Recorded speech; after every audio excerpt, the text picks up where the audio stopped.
Hey, this is a public service announcement for people who may encounter naked people in public and or these armchair superheroes who claim what they would have done if they were at that situation. All right, so first we'll start with the armchair superheroes. You know, I heard a lot of people say after seeing the news video of, or not the news, the video that was filmed of that naked person in San Francisco going crazy, you know, harassing older women, men, you know, etc. He was in this public place naked, big, huge afro, fit dude, and a lot of people saying, "Oh, that's messed up, man. If I was there, I would have taken that kid out and this and that," you know. So, let me state this. People naked in public that are fit with big afros, you probably aren't going to talk much sense into it, and there's a good chance that, yes, you'll probably get bit or scratched or hurt, you know, in some fashion or form. In the Marine Corps, there's a statement: when someone in a fight pulls out a knife, expect to get cut. I'll say, if you're with some big fit dude who's naked in public, expect to leave with scratches and or bites and or, you know, some stuff occurring, right? So it's like engaging with a rabid animal is what you're going to get into. So just be prepared, right? That's great. And you know, me personally, had I been there, I think I would have acted in a similar manner and actually gone over and tried to do something or distract this person. You know, if I see an animal in the distance causing havoc on a family or an elderly person or a young child, I'm going to try to distract the animal, possibly have the animal come attack me. But at least those people are safe and I'll have to fend for myself, right? So, yes, I'm on board with that. But one of the things I learned in the Marine Corps was there's a lot of big talk from people until the stuff goes down. So there's a lot of big talk until you personally are dealing in a situation where someone comes in naked, public, who's fit, you know, and going a little crazy. We'll see how you respond. See, in the Marine Corps, one time I was attacked.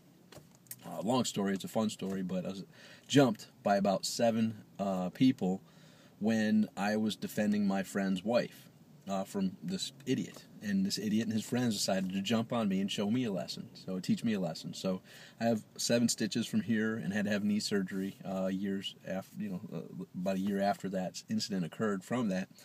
But in that incident, I had a few friends with me. One friend took his glasses off and started knocking people out. My other friend froze, you know, because he didn't know what to do, you know, and that's, hey, I'm not holding that against him, but that's what happens. You know, we all see stuff where, if I was there, I would have done this as the armchair hero.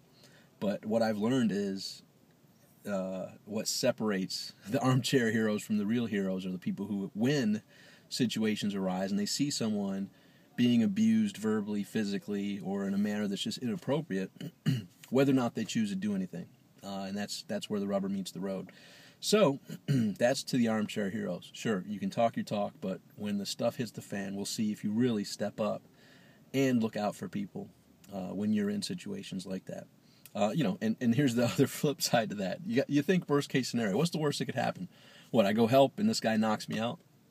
No, that's not the worst that can happen. Oh, I get killed?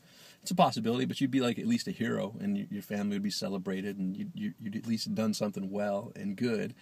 But that's probably not the worst part. The worst part when you approach some naked dude with a big afro, you know, peeing on people and spitting and stuff, is he knocks you out and then rubs his junk all over you, and it's on video. And see, 10 years later, you'd be hanging out with friends who just start laughing. You'd be like, "What are you laughing at?" I'll just remember that time when that naked dude rubbed his junk all over your face on video. That was pretty funny. Got like 40 million views. So, yeah, the worst case scenario could be pretty bad if you really think about it. But don't think about that. Just think about distracting that person so he doesn't harm or interfere with other people. And hey, maybe you have to have some stuff rubbed on your face. Who knows? But if that's what saves that old woman, at least you did your part, right? Needless to say, you probably aren't going to talk much sense into someone who's naked in public doing the things that they're doing. So be careful out there. It's a crazy world. Run through the worst case scenario and do what you can to distract when kids or older people are getting harassed by anybody, whether they're naked, big afros, fit or not. Do your part, make a difference, stop being an armchair hero, actually be a real hero out in the real world. So I hope that's helpful. Until next public service announcement, make today great.